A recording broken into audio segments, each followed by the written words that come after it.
네, 오늘도 나스닥이 흔들렸고 새벽에 남자 김단태가 왔는데요. 나스닥 같은 경우는 사실 장중에는 2% 가까이도 하락을 했다가 꾸역꾸역 하락폭을 만회하면서 현재 1% 정도 하락을 하고 있는 상황입니다. 심플하게 말하면 지난주 금요일 날 있었던 나스닥 하락장의 스토리가 계속 연장이 된 거다라고 한 줄로 요약을 할 수가 있을 것 같아요. 지난주에 고용지표가 생각보다 잘 나왔고 고용지표가 생각보다 잘 나오니까 연준이 금리 인하를 덜 하겠구나. 금리 인하를 덜 하면 나스닥이 힘들겠구나. 이런 생각으로 사고의 흐름이 흘러간 거죠. 오늘 같은 경우는 금리에 가장 덜 민감한 전통적인 사업으로 구성된 다우지수는 괜찮았습니다. 다우지수는 0.37% 상승 중이에요. 따로 놀고 있고요. 자, S&P 500 100일선을 터치를 했습니다.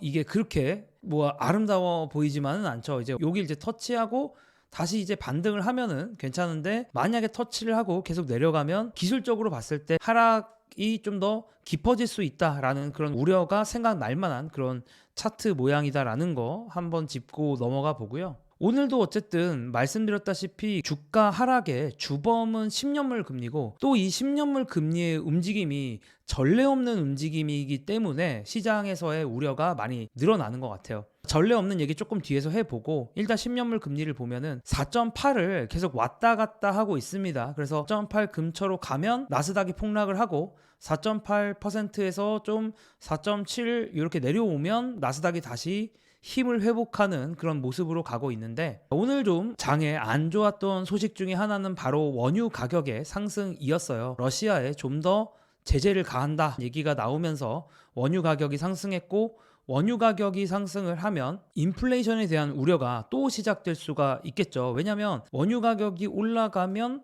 아주 많은 물건들이 원유를 통해서 만들어지기 때문에 원유의 가격이 이렇게 올라가는 거, 오랜만에 브렌트유가 80불을 넘었더라고요. 그래서 이런 것들은 분명히 우려의 여지가 있다라는 말씀 드리고, 자, 블룸버그에서도 그렇고 월스트리트저널에서도 그러는데, 결국 글로벌 채권 시장에서 발작이 일어나고 있고 전체 시장을 지금 뒤흔들고 있다라는 얘기를 하고 있습니다. 특히나 이제 미국 국채 시장이 이런 흐름을 주도하고 있죠. 왜냐하면 전 세계에 흐르는 돈의 근본은 달러기 때문에, 달러 채권이 발작을 일으키면 다른 국가들 채권도 더 발작을 일으킬 수밖에 없는 그런 상황인 거죠. 참고로 이제 채권 발작이라는 게 채권 가격이 매우 폭락하는 현상을 채권 발작이다라고 보시면 됩니다. 그래서 연준 입장에선 되게 수수께끼이고 이게 전례가 없는 일인데, 그럼 어떤 일이 전례가 없냐? 여러분들도 아시다시피 2024년부터 2025년까지 연준은 금리를 인하를 하기만 했거든요. 근데 연준은 금리를 계속 인하를 했는데, 연준이 인하하는 금리는 참고로 초단기 금리죠. 초단기 금리는 내려왔는데 10년물 금리는 오히려 상승하는, 반대로 가는 모습이 최근에 많이 보이고 있습니다. 그래서 10년물 금리는 3.5에서 거의 이제 4.8 근처로 왔는데, 이런 금리 인하의 모습은 최근 역사에서 전례가 없습니다. 그러다 보니까 많은 분들이 좀 불편하다라고 많이 느끼는 것 같고, 아시다시피 이 채권 시장 자체가 금리의 기준점도 되고 투자 심리와 관련돼서도 가장 중심에 있기 때문에 시장에서 정말 많이 이걸 신경을 쓰고 있고요. 당연히 금리가 올라가면 특히나 10년물 금리 많은 가계와 기업에게 부담이 될 수가 있습니다. 왜냐하면 돈을 빌릴 때 비용이 더 늘어나기 때문이죠. 그리고 주식 투자자 입장에서도 어쨌든 투자를 내가 해야 되는데 금리가 너무 높네, 뭔가 부담스럽기도 하고, 또 주식 입장에서는 채권이라는 투자의 대안이 또 생기는 거기 때문에 주식 시장에는 더욱 압박으로 가는 거죠. 특히나 장기 채권 금리가 더 많이 상승하는 현상이 일어나고 있는데, 자, 이걸 뭐 어떻게 보면 텀 프리미엄이 상승하고 있다라고도 좀 있어 보이는 말로 표현을 합니다. 어쨌든 장기 채권 금리가 단기 금리보다 더 빨리 상승하는 이런 현상은 장기 전망에 대한 우려거든요. 그럼 장기 전망이라는 게 뭐냐? 일단 미국의 재정 상태에 대한 장기 우려가 있겠죠. 그러니까 미국 정부 부채가 너무 많고 단기적으로 문제가 될 가능성이 아주 높진 않지만, 이 문제는 시간이 흐르면 흐를수록 더 큰 문제가 될 거다, 그런 우려가 반영된 장기 채권 금리다라고 볼 수도 있겠고요. 또 인플레이션 문제도 장기적으로 계속 있을 것이다 라는 전망까지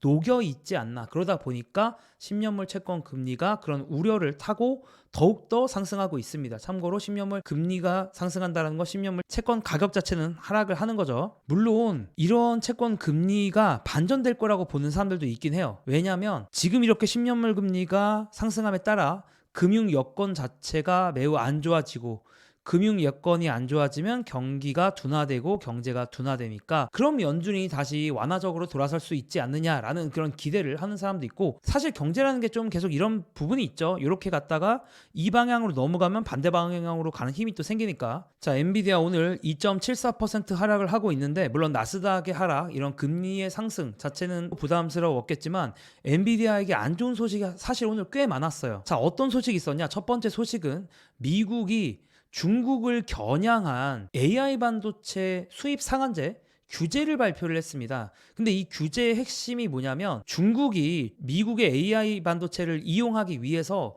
사실 중간지대에 있는 국가들을 많이 이용했다, 이런 얘기가 있거든요. 미국의 입장에서는 동맹도 아니고 적도 아닌 그 중간지대에 있는 국가들로부터 AI 반도체를 사실상 가지고 왔다, 뭐 이런 얘기들이 있는데, 그런 회색 중간지대에 있는 국가에 대해서 판매량을 상한을 만들겠다라는 겁니다. 자, 엔비디아도 당장 규제안이 너무 혼란스럽다고 비판하는 성명서를 발표하기도 했고요. 참고로 이 규제는 120일 후에 발효가 되는데, 자, 이제부터 이런 중간지대에 수출하는 이 할당량을 국가안보국에서 설정을 하고 구매 승인을 하는데, 이거 자체가, 이 디테일한 안이 어떻게 될지 공개가 안 된 거야. 그러면 사실 엔비디아 입장에서도 되게 난감한 거죠. 120일 후에 갑자기 이런 규칙을 따라야 되는데 이 디테일이 공개가 안 됐어. 근데 엔비디아도 생산을 하고 또 물류를 통해서 많은 국가들에게 이제 공급을 해야 되는데, 이 국가에는 내가 얼마나 팔 수 있는지가 불확실하면 얼마나 혼란스럽겠습니까? 그러다 보니까 이제 이런 것들이 엔비디아를 비롯한 AI 반도체 회사들의 좀 나쁜 센티를 가져다 줬습니다. 센티라는 거 그냥 투자하는 사람들의 투자하는 사람들의 마음 좀 흔들린다, 이렇게 받아들이시면 되고요. 자, 또 엔비디아에 나쁜 소식이 있었는데, 바로 거밍치라고 되게 유명한 테크 애널리스트가 엔비디아와 관련된 글을 썼습니다. 한마디로 GB200 NVL7이라고 하는, 이게 이제 렉당 36개의 CPU가 들어가고 72개의 GPU가 들어가는, 사실상 렉 하나가 거의 슈퍼컴퓨터에 해당하는 엄청난 엔비디아의 솔루션이라고 볼 수가 있는데, 렉을 이렇게 붙여놓으면 이렇게 생겼고요. 어쨌든 블랙엘이 가장 잘 팔려야 되는 대표 상품 중에 하나가 생산 이슈가 있을 거다라는 얘기를 했어요. 그래서 이 GB200 NVL7의 대량 생산 일정이 계속 지연되고 있고, 원래 2024년 9월쯤에 대량 생산된다라고 했는데 이게 올해 2분기로 연기가 됐고, 출하 예상량도 그에 따라서 크게 감소했다라고 합니다. 왜 그러냐면, 이번에 나온 이 신모델에 대량 생산 경험이 부족한 첨단 기술들을 많이 사용했다라고 하더라고요. 그래서 대량 생산이 너무 난이도가 있다 보니까 생산 일정에 차질이 있다라는 그런 글이 있었고요. 자, 또 안 좋은 소식이 있었는데, 인포메이션이라는 매체에서는 엔비디아의 탑 고객들이 최신 칩을 도입하는데 어려움을 겪고 있다라는 얘기를 하고 있습니다. 자, 어떤 얘기냐? 그러니까 블랙엘 칩, 이번에 이제 엔비디아의 블랙엘 칩이 새롭게 나오지 않았습니까? 근데 첫 배송분부터 문제가 발생하고 있다라는 거예요. 주요 문제점으로는 과열 현상, 그러니까 이 칩이 너무 열이 많이 나다 보니까 문제가 생기는 거고, 또 칩 간의 연결에서의 결함이 있다라고 합니다. 이런 것들이 다음 세대로 넘어오면서 더욱더 큰 혼란을 겪고 있는 것 같습니다. 어쨌든 엔비디아 입장에서는 좀 노이즈였다라고 볼 수가 있겠고요. 오늘도 양자 컴퓨터 주식이 상당히 뜨거웠습니다. 지난주에 반토막이 났었다가 약간 회복하는 모습도 보이긴 했었는데, 자, 오늘 같은 경우도 아이온큐 13% 떨어지고, 리게티 컴퓨팅 27%, D-Wave 32%가 떨어졌는데, 오늘 가장 큰 영향을 줬던 건 바로 메타의 CEO인 마크 저커버그의 양자 컴퓨터 관련 발언이 아니었을까라고 생각을 해봅니다. 마크 저커버그가 사실 조 로건이라는 아주 유명한 분이 하시는 팟캐스트에 나와서 퀀텀 컴퓨터에 대한 질문을 받았거든요. 사실 여기도 재밌는 얘기가 진짜 많은데, 이건 나중에 제가 메타에 대해서 지금 하려고 준비 중이라 그때 몰아서 얘기를 해보고, 어쨌든 오늘 얘기만 해보면 퀀텀 컴퓨팅에 대한 질문을 마크 저커버그에게 했는데, 저커버그는 자신이 사실 퀀텀 컴퓨팅에 대해서는 잘은 모르지만 주변에 많은 테크 관련된 사람들은 10년 이상 걸릴 거라고 보고 있다라고 하면서 조금은 실험실에서는 뭐 쓸모가 있겠지만 상용화가 되기에는 좀 걸릴 거다라는 그런 태도를 보였고요. 그래서 지난번에는 젠슨 황 때문에 주가가 휘청였다면 이번엔 또 다른 테크 업계의 빅마우스인 마크 저커버그가 이런 얘기를 하다 보니까 양자 컴퓨터 주가가 또 영향을 받았다라고 볼 수가 있습니다. 물론 이제 양자 컴퓨터 업계에 있는 분들은 그렇지가 않다, 완전 틀렸다, 젠슨 황의 헛소리 하는 거다, 엄청나게 사실 반발을 했었고,